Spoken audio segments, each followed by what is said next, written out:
మోకాళ్ళ నొప్పులు, disc problems లాంటి అన్ని సమస్యలకు సంప్రదించండి Homeocare international world class homeopathy 9001171550.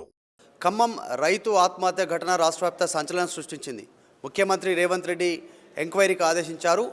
దీనిపైన సమగ్ర దర్యాప్తు కోరారు. ఎవరున్నా వదిలిపెట్టొద్దు, వారిపైన కఠిన చర్యలు తీసుకోవాలంటూ స్టేట్మెంట్ చేశారు. కాకపోతే ఇది పొలిటికల్ వార్గా మారుతూ ఉంది. అధికార పార్టీకి సంబంధించినటువంటి వ్యక్తులే దీని వెనకాల ఉన్నారు అనేటువంటి ఆరోపణలు బీఆర్ఎస్ చేయగా, బీఆర్ఎస్ పార్టీ శ్రేణులే వీరిని ప్రోత్సహించాయి ఆయనను ఆత్మహత్య చేసుకోవడానికి అనేటువంటిది కాంగ్రెస్ పార్టీ ఆరోపిస్తూ ఉంది. ఆయన భూమిని ఎవరు కబ్జా చేశారో, దీని వెనకాల ఎవరున్నారు, అసలు మొత్తం విషయాలపైన రాష్ట్రవ్యాప్తంగా చర్చ జరుగుతూ ఉంది. ప్రస్తుతం ఎమ్మెల్సీ తాతా మధు గారు ఉన్నారు, బీఆర్ఎస్ పార్టీ నాయకులు ఖమ్మం నుంచి. అసలు ఏం జరిగింది, మీరేం ఆరోపిస్తున్నారు? నిన్న మీ పైన అంటున్నారు, అంటే బీఆర్ఎస్ పార్టీ పైన వాళ్ళు ఆరోపణ చేస్తున్నారు, మీరు వెనకాల ఆత్మహత్యను ప్రేరేపించేలా బీఆర్ఎస్ ఉంది అంటున్నారు. చింతకాని మండలం ప్రొద్దుటూరు గ్రామానికి చెందినటువంటి బోజెడ్ల ప్రభాకర్ అనే రైతు ఆత్మహత్య చేసుకోవడం అనేది అత్యంత బాధాకరమైన విషయం. ఎందుకంటే ఏ రైతు కూడా చనిపోవడం, ఎందుకంటే నేను ఒక రైతు బిడ్డగా చెప్తున్నాను, ఎందుకంటే రైతు కష్టాలు తెలిసిన వాడికి చెప్తున్నాను. అత్యంత బాధాకరమైనండి. ఎందుకు అని అంటే తనకున్నటువంటి పావుదక్కువ 8 ఎకరాలు కొంత భాగం ఎఫ్టీఎల్లో ఉంది. ఆ రైతు కొంత మరంతో ఈ యొక్క సమ్మర్లో దాన్ని నింపాడు.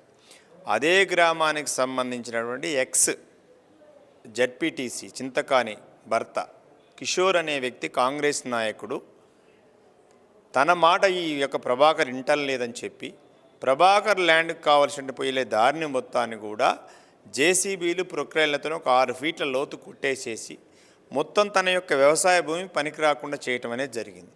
దీని మీద ప్రభాకర్ తండ్రి వీరభద్రయ్య గారు అనేకసార్లు జిల్లా కలెక్టర్ గారిని, ఎంఆర్ఓ గారిని, పోలీసుల్ని కలవటం జరిగింది.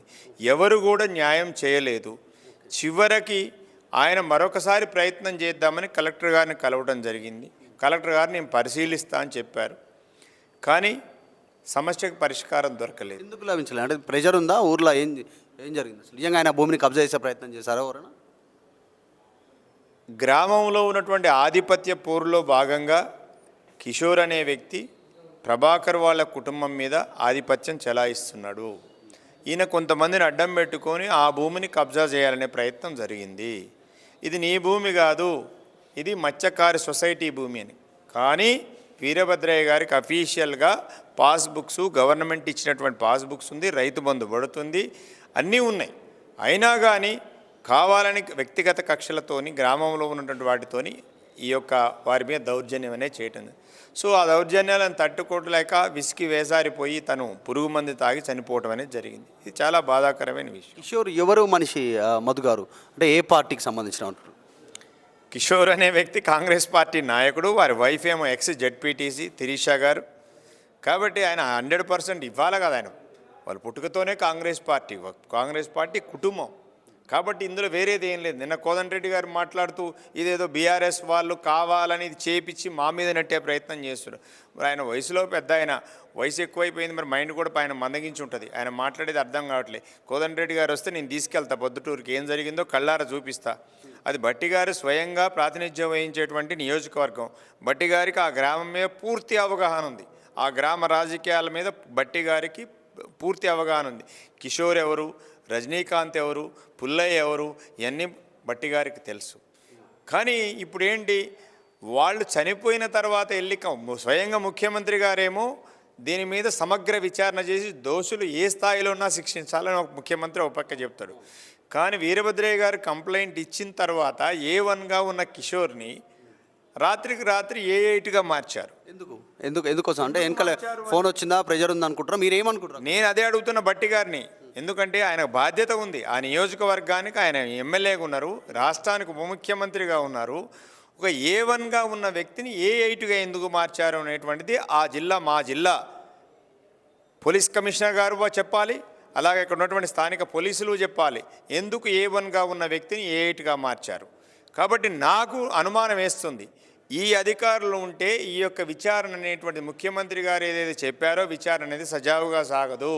అక్కడ ఉన్నటువంటి పోలీస్ అధికారులు ఎస్ఐ, సిఐ, ఏసీపీ, ఎంఆర్ఓని అందరినీ కూడా ఇమీడియట్గా ట్రాన్స్ఫర్ చేయాల్సిన బాధ్యత ప్రభుత్వం మీద ఉంది. వారు ఉన్నంతకాలం ప్రభాకర్ కుటుంబానికి న్యాయం జరగదు. ఖచ్చితంగా వారు అధికార పార్టీ కొమ్ము కాస్తారు.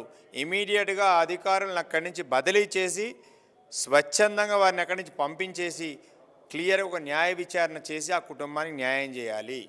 అలాగే మేము డిమాండ్ చేస్తున్నాం బీఆర్ఎస్ పార్టీగా, రైతు పక్షపాత పార్టీగా, కేసీఆర్ గారు గతంలో రైతులకు చేసినటువంటి పార్టీగా 25 లక్షల రూపాయలు ఇమీడియట్గా ఆ కుటుంబానికి ఆర్థిక సాయం అందించాలని, అట్లాగే వారి కుటుంబంలో ఉన్నటువంటి ఒకరికి ఉద్యోగం ఇవ్వాలని బీఆర్ఎస్ పార్టీ జిల్లా అధ్యక్షుడిగా ఎమ్మెల్సీగా నేను డిమాండ్ చేస్తున్నాను. ఆత్మహత్య చేసుకున్న రైతు కుటుంబ సభ్యులు ఏమంటున్నారు? వాళ్ళ తండ్రి కంప్లైంట్ చేశారు కదా, కంప్లైంట్ ప్రకారం మరి పోలీసులు చర్య తీసుకోలేదని మీద అంటున్నారు. ఏ1గా ఉన్నాల్సిన వ్యక్తి ఏ8గా మారారంటున్నారు.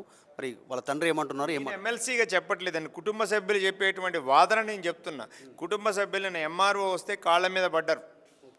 సార్ మా ల్యాండ్ ఇది, మీరే కదా వచ్చి మాకు పాస్బుక్స్ ఇచ్చింది, మా ల్యాండ్ ఎందుకు వాళ్ళు తవ్వారు, 8 అడుగుల్లో ఎందుకు తవ్వారు, మేము వెళ్లకుండా దారి ఎందుకు చేశారు, మా వ్యవసాయం చేసుకోకుండా ఎందుకు చేసుకున్నారు, అందరూ పత్తి విత్తనాలు వేసుకున్నారు, అట్లాగే మొక్కజొన్న వేసుకున్నారు, కానీ మా వ్యవసాయ భూమి మేమేం చేసుకోలేకపోయినాం, దానివల్లనేగా మా నాన్నగారు ఆత్మహత్య చేసుకుంది అని వాళ్ళు ప్రశ్నించారు నిన్న. అదే విషయం నేను చెప్తున్నాను.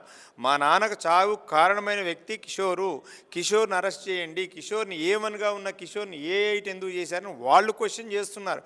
అదే విషయాన్ని మేము గుర్తు చేస్తున్నాం.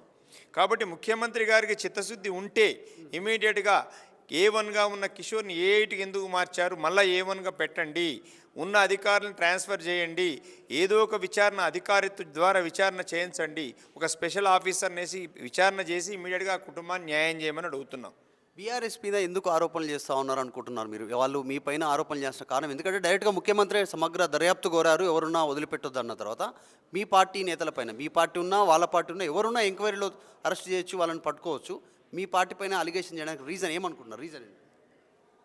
కాంగ్రెస్ పార్టీకి కానీ కాంగ్రెస్ ప్రభుత్వానికి కానీ చిత్తశుద్ధి ఉంటే నేను ఒక ఎమ్మెల్సీగా నేను ఛాలెంజ్ చేస్తున్నా. మీరు ఇమ్మీడియట్గా అన్ని రాజకీయ పక్షాలతోని, జిల్లాలో ఉన్నటువంటి అన్ని రాజకీయ పక్షాలు, ఎందుకంటే అందరూ బట్టి గారికి క్లోజే, అన్ని రాజకీయ పక్షాలతో ఒక నిజ నిర్ధారణ కమిటీ వేయండి. ఆ కమిటీ ప్రొద్దుటూరు వెళ్తుంది, వాస్తవాలు ఏందని చెప్తుంది, ఆ వాస్తవాల బేస్ మీద చర్య తీసుకోండి నేను చెప్తున్నాను. మీకు నిజంగా దమ్ము చిత్తశుద్ధి ఉంటే ఒక నిజ నిర్ధారణ కమిటీ అఖిలపక్షాన్ని పంపించండి అక్కడికి. దాంట్లో మేము కూడా ఉంటాం. ఆ జిల్లాలో బీజేపీ ఉంది, కాంగ్రెస్ ఉంది, సిపిఎం ఉంది, వామపక్షాలు అన్ని పార్టీలు ఉన్నాయి. అన్ని పార్టీల ప్రతినిధులతో ఒక నిజ నిర్ధారణ కమిటీని పంపించండి అక్కడికి. వాస్తవాలేం తేలిపోతాయి కదా. మా మీద బురజాలటం ఎందుకు? చేతగాంతనం వల్ల, మీ పార్టీ నాయకుల నిర్వాహకం వల్ల ప్రభాకర్ చనిపోయాడు అని అందరూ చెప్తున్నారు, ఊరు చెప్తుంది, మేంగా చెప్పేది. కాబట్టి మీ తప్పును కప్పిపుచ్చుకోవడం కోసం, మీ నాయకుడిని సేవ్ చేసుకోవడం కోసం, మీ నాయకుడిని రక్షించుకోవడం కోసం ఏ1గా ఉన్నవాడిని ఏ8గా మార్చారు, మాకు సంబంధం లేదు, ఏదో ఫిషరీస్ సొసైటీ వాళ్ళు చేశారని ఇంకొక కథ అల్లుతున్నారు. మూడో కథ దీనికి వెనకాల బీఆర్ఎస్ వాళ్ళు ఉన్నారని అడుగుతున్నారు. ఇదంతా డైల్యూషన్ పాలిటిక్స్ చేస్తున్నారు. ఇది తప్పు. బహుశా ఏ రైతుకు జరిగినా, కాంగ్రెస్ రైతు అయినా, బీఆర్ఎస్ రైతు అయినా, ఏ రైతు అయినా రైతే. ఆ రైతుకు జరిగిన అన్యాయాన్ని సరిదిద్దాలనే ఒక చిత్తశుద్ధి మీకుంటే ఇమీడియట్గా ఒక నిజ నిర్ధారణ కమిటీ వేయండి అఖిలపక్షన. డిమాండ్స్కి ప్రభుత్వం ఒప్పుకోకపోతే వర్కింగ్ ప్రెసిడెంట్ కానీ మాజీ మంత్రి హరీష్ రావు కానీ వెళ్ళే అవకాశం ఉంది అక్కడికి. గతంలో రీసెంట్గా నగర్ కర్నూలులో ఒక జరిగినటువంటి మర్డర్ విషయంలో వాళ్ళు అక్కడ హాజరయ్యారు, న్యాయం కోరారు అక్కడికి వెళ్ళి. సో అట్లా ఏమైనా వచ్చే అవకాశం ఉందా? ప్లాన్ చేస్తుందా పార్టీ?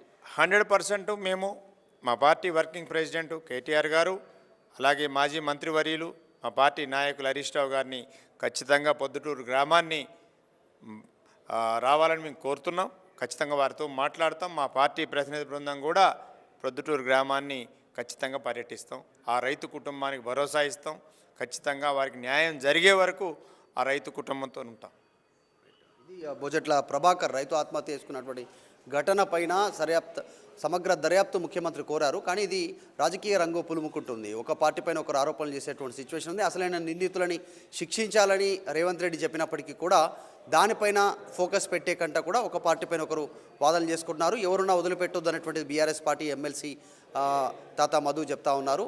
నిజ నిర్ధారణ కమిటీ వేయండి, లేదంటే త్వరలోనే కేటీఆర్ హరీష్ రావుతో అక్కడి గ్రామాన్ని సందర్శిస్తాం, గ్రామస్తులతో మాట్లాడతాం, న్యాయం కోసం పోరాడతాం బీఆర్ఎస్ పార్టీ తరఫున అనేటువంటి డిమాండ్ని బీఆర్ఎస్ పార్టీ త్వరలోనే చేరున్నట్టుగా తెలుస్తూ ఉంది. వీడియో జర్నలిస్ట్ విజయ్తో మధు మల్కేడికర్, హైదరాబాద్. మరిన్ని వీడియోస్ కోసం ఛానల్ ని సబ్స్క్రైబ్ చేయండి, లేటెస్ట్ అప్డేట్స్ కోసం వాట్సాప్ ఛానల్ ని ఫాలో చేయండి అండ్ లింక్ డిస్క్రిప్షన్ లో ఉంది.